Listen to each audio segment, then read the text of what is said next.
hojiin baajaajii hin ulfaata. Dubartiidhaaf baay'ee hin ulfaata. Garuu kaayyeffadhee waan an ba'eefanii rakkina isaa dadhabbii isaa hinuman danda'a jedhanii itti seene.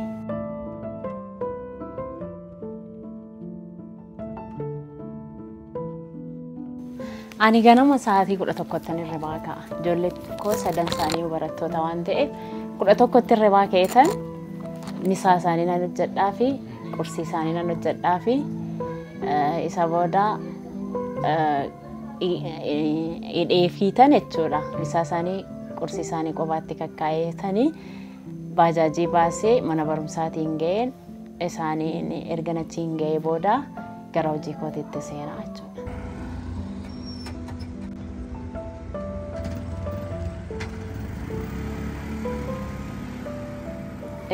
Ijoollee tokko tokko wajjin yeroo baay'ee gaafa wal arginu bakka nuti walitti gammanna.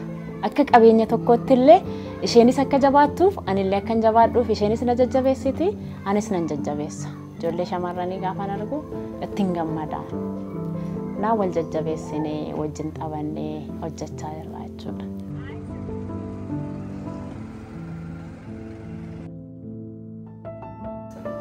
Hojiin baajaajii qaba. Hojiin baajaajii hojii humnaati. Hojii dadhabbii qabudha. Garuu kaayyeffatteennaan immoo wanti nama daangessu hin jiru waan ta'eef dadhabbii sana danda'uun dirqama. Jennee hojjechaa irraa dadhabbiin immoo rakkina caalaa hin ulfaatu. Kanaafuu dadhabbichaa hinuma dandeenye hojjechaa irraa.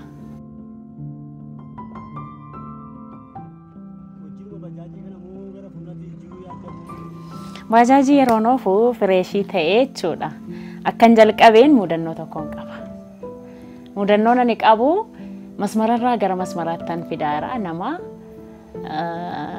fideetan nan dhaaba gaafan jedhu anaa fi haaraadha waan ta'eef fireeniin harkaa mallaxe. Harkaa ba'ee baajaajii 4 wal duukaa rukuteen beeka.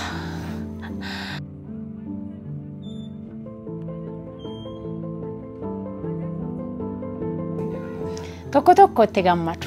Baay'ee jabaadhu kan naan jedhan jiru.